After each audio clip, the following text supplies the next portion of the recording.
the Florida Writer Podcast, a discussion about writing and other things. Hello, and welcome to another edition of the Florida Writer Podcast with your host, Alison Nissen. And today I am lucky enough to be with Emmy Sobieski. Emmy, welcome to the Florida Writer Podcast. Thank you so much for having me, Alison. Could you give us a 60-second elevator pitch about who you are and what you write?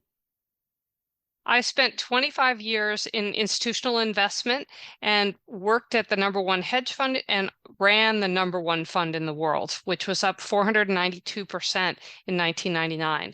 And then I decided that didn't want to have that be all that I did in my life. And so after 25 years at that, I moved over to corporate and was vice president of platform expansion at CoinCloud, co-founded a couple of startups, was COO at a Web3 startup called Satchel, and I'm currently Chief Operating Officer of Competitive Storytelling.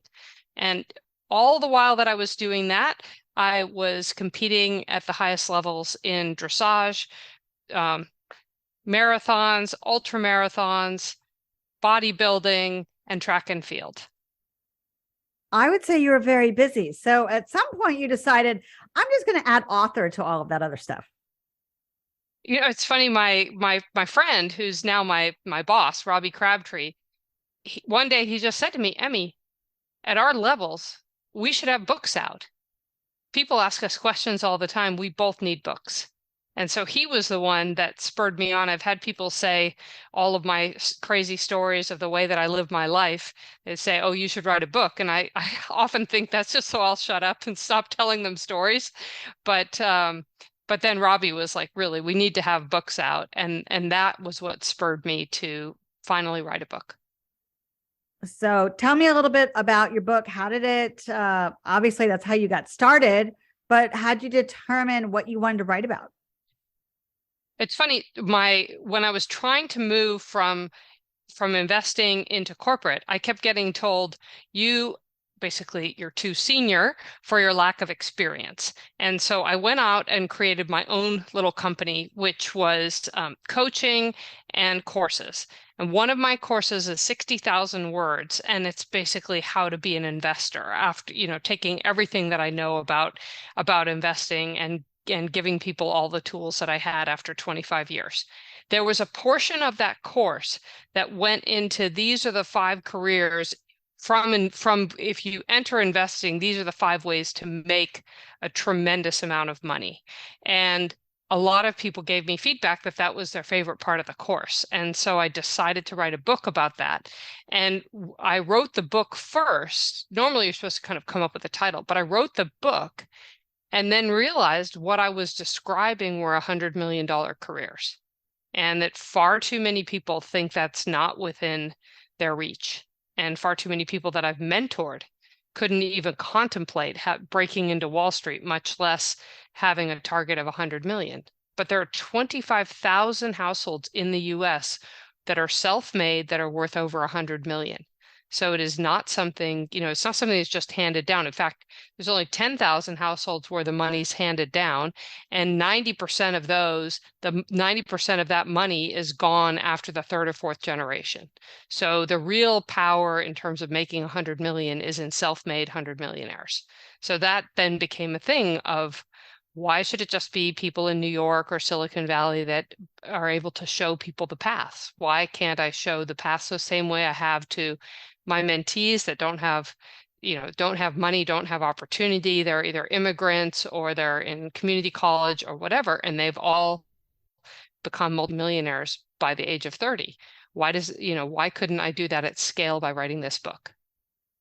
So I'm curious, I have not read the book. It makes it sound like I definitely should read the book, but are there lessons that people can take and apply to different things other than just making money? Well, so there's a couple of things.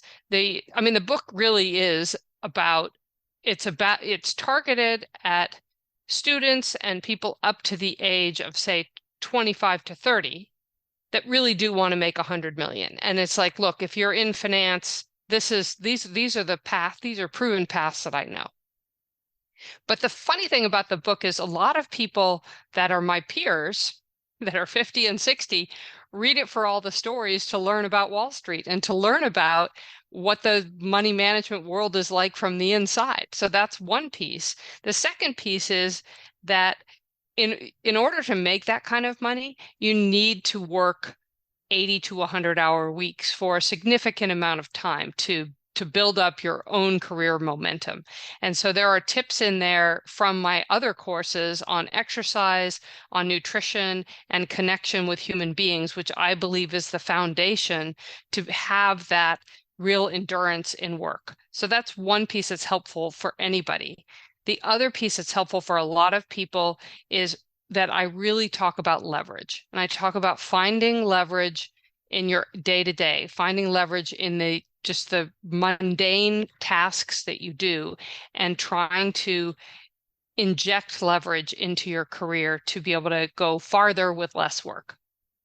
Well, of course, that sounds fantastic. How can people, so you use story along with pieces of advice in order to share the information. Tell me about the stories that you created. How were you able to resonate with the audience with those stories? A lot of them are pretty unbelievable, right? One of my mentees, and so when I take those 5 careers, there's someone that I know in each of those careers. Some of them that have made 100 million, where they're not public about it, don't want to be called by name, and so I changed the name. But basically, I go through and I tell just the actual stories of actual people that made 100 million or made millions by the age of 30. And it's just that each one of them has been extraordinary in how they overcame the odds. And so I don't really have to do anything special to tell that story. I just tell that the story of their life is already so extraordinary that I feel like I'm more just pass it on. And it's pretty amazing because it's real. It's not made up. It's not glossed over. It's what they actually did to get there. What challenges did you have or overcome in order to actually be able to write a book?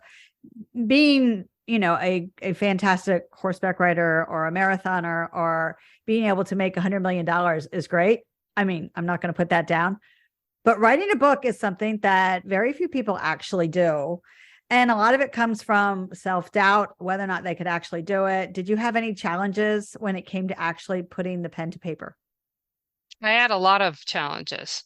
First is, where do I start? How do I organize it?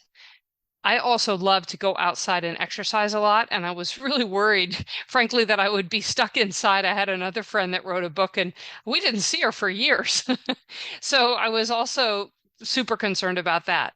The biggest thing I was worried about, my mother was a screenwriter and she actually won the Writers Guild Lifetime Achievement in television writing. So she was a very accomplished screenwriter. And she used to just put her head in her hands and say, "You are the worst writer. You are terrible at writing."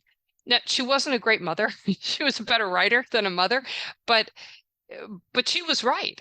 And she was horrified that I had inherited all these analytical skills from my father, and I very much wrote like an analyst. And then it didn't help that 25 years as an institutional investor and analyst, I was very cryptic about just say the things that matter the most. And the other person, my portfolio manager, will then need to read the least number of words in order to execute a trade based on what I'm telling them to do, which if in regular people writing, you can't figure out what I'm saying. You don't connect with it. There's no kind of, soft, warm and fuzzy. And so what I did is I went online and I started learning about writing. And so I took David Perell's course called Rite of Passage. And then I took Ship 30 for 30 multiple times, which is 2 friends. One guy has had over 100 million views, Nicholas Cole, and then his friend Dickie Bush, who used to work on Wall Street, but he quit his job because they're making so much money teaching people how to write online. And then I hired a writing coach, And those three combined, plus a lot of writing on social media and seeing what works, seeing what hits, learning about rate of revelation, learning about writing so that someone can kind of follow you, all of these kind of things completely transformed my writing and gave me confidence that I would be able to do it in a book. And what did your mom say when you finally published a book? Well, unfortunately, she passed when I was 24 years old, so she didn't get to see it. And the funny thing is, in the book, there's a part of it in there where I discuss where my dad missed investing in Intel as an angel investor, which would have made us all billionaires. And he really doesn't like being criticized, so I just never told him that I wrote a book. And he hasn't figured it out yet. So the only one in my family who's figured it out is my brother, and he read it and he loved it. Oh, that's great. That's great. The secrets from beyond, right? That's right. That's right. It is funny when we're writing sort of memoiric information and deciding what we put in and what we don't put in. Yeah, absolutely. The first time I thought about writing a book was actually going to be on my mother. I thought it would be really cool because she was this pioneer. She was the first woman, youngest person to win the Writers Guild Lifetime Achievement in Writing. And I thought I should write a book on my mother. And I start traveling around the world, interviewing all of the people that were closest to her. And this is a couple years after she died. And what I found was she slept around a lot with a lot of married men. And did a lot of sordid things where I was thinking, well, if I write the book and leave all this out, it won't really reflect her because it's so much. It wasn't just like a one-time thing. And if I include it all, there's a lot of living married couples that are perfectly happy right now that won't be once they read the book because they won't know that their husband has been cheating on them for 20 years, etc. And so I decided actually not to write the book. This one was more some tertiary things, and most of the mistakes that are in the book are my own mistakes that I share. And then there was just the really obvious one about angel investing and the way that you use your network, the way that you think about these investments, and comparing and contrasting this guy, Dan Scheinman, who I know and respect, and he used to be a top lawyer at Cisco and has become a very famous angel investor, and the way that he chose to invest in angels versus the way that my dad did. And so that was just like, that was a perfect comparison that I'd already tested on social media. So it was obvious to me that that needed to be part of the book. And, but I also know that my dad wouldn't be too happy if he read it.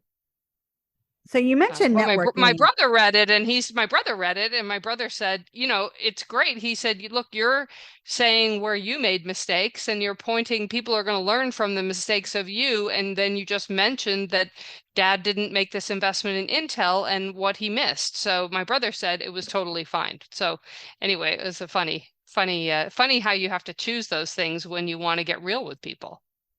Yeah, it's absolutely true. Absolutely true. You mentioned networking and building your network and using your network to your advantage. And as an author, how are you using your network to your advantage to be able to promote your book? Well, actually, what I did is I realized that the real audience for my book, the audience that will benefit the most, are students in high schools and students in college. And so I actually hired someone to research what are the top 40 colleges that business programs, what are the top 40 colleges that have top 40 business programs, top 40 MBAs, and top 40 high schools that kind of flow into those colleges.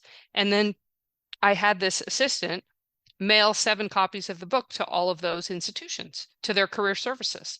And so that's just a way to start seeding where I'm very lucky that I know exactly who my reader is, my ideal reader. I know exactly who they are, where they are, and what their age is. So I just sent them the books.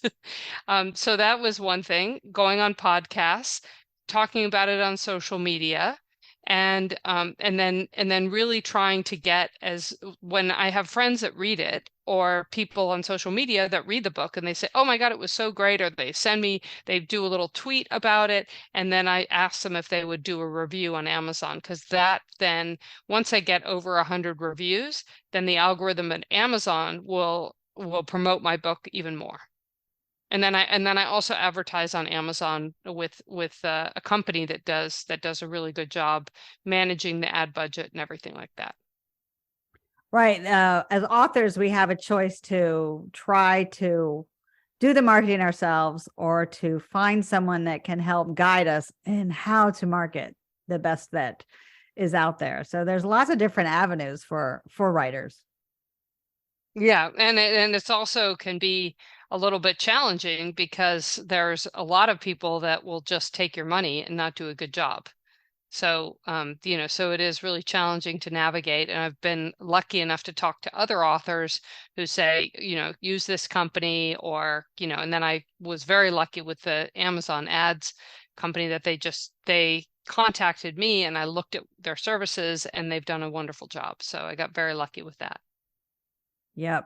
Yeah, it's a complicated world, again, making lots of money is complicated, but writing a book and publishing it is also very complicated.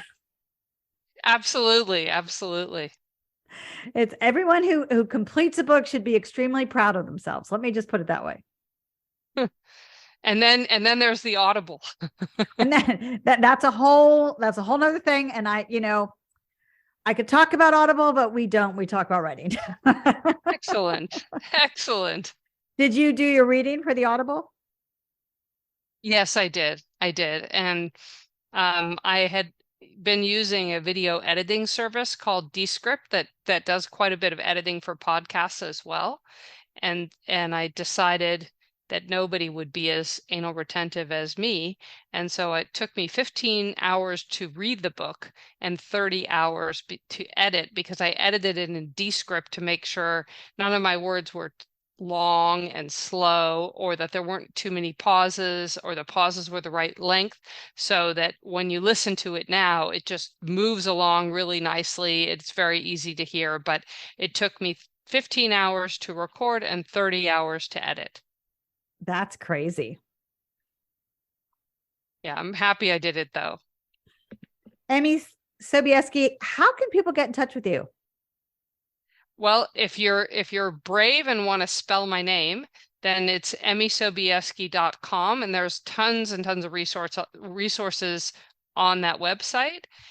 You can easily find me and message me on LinkedIn. That's the best platform to be able to message me on.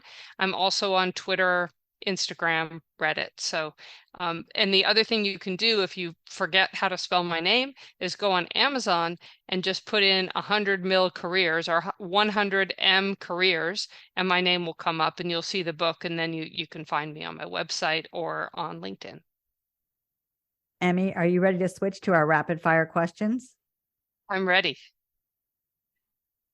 What is the weather outside your door right now? It's 91 degrees, South Florida. Ooh, how lovely. How lovely. Some people are still in snow. Yes.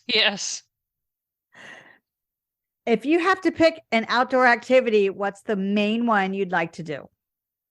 Running and hiking. So probably the same thing, just walking, moving, running. And would you rather write with a pencil or a pen? Pen. Keep it permanent. That's right. Emmy Sobieski, thank you so much for stopping by. Thank you so much for having me. I really appreciate it, Allison. You have been listening to another edition of the Florida Writer Podcast with your host, Alison Nissen. Allison out. Woo! We're all done. Great. Thank you so much, Allison. That was super fun. Emmy Sobieski is an investor, advisor, and entrepreneur with a passion for sharing high-leverage career paths. Emmy is a co-founder and COO of Competitive Storytelling, Inc., and COO of Performative Speaking. Both help world-class founders use storytelling to change the world. Emmy's early career as a professional investor includes positions as an analyst and portfolio manager at firms with diverse strategies, asset size, and type. She co-ran the Nicholas Applegate Global Technology Fund, was one of 3 analysts at Palantir Capital, ran $6 billion in tech assets at Oppenheimer Funds, now Invesco, and managed a bond fund, energy fund, and technology fund at Farmers Insurance. She's the author of 100M Careers, the 5 fastest career paths to wealth beyond your wildest imagination. For more information about Emmy, visit her at emmysobieski.com. For more information about the Florida Writers Association, visit us at floridawriters.org. Until next time.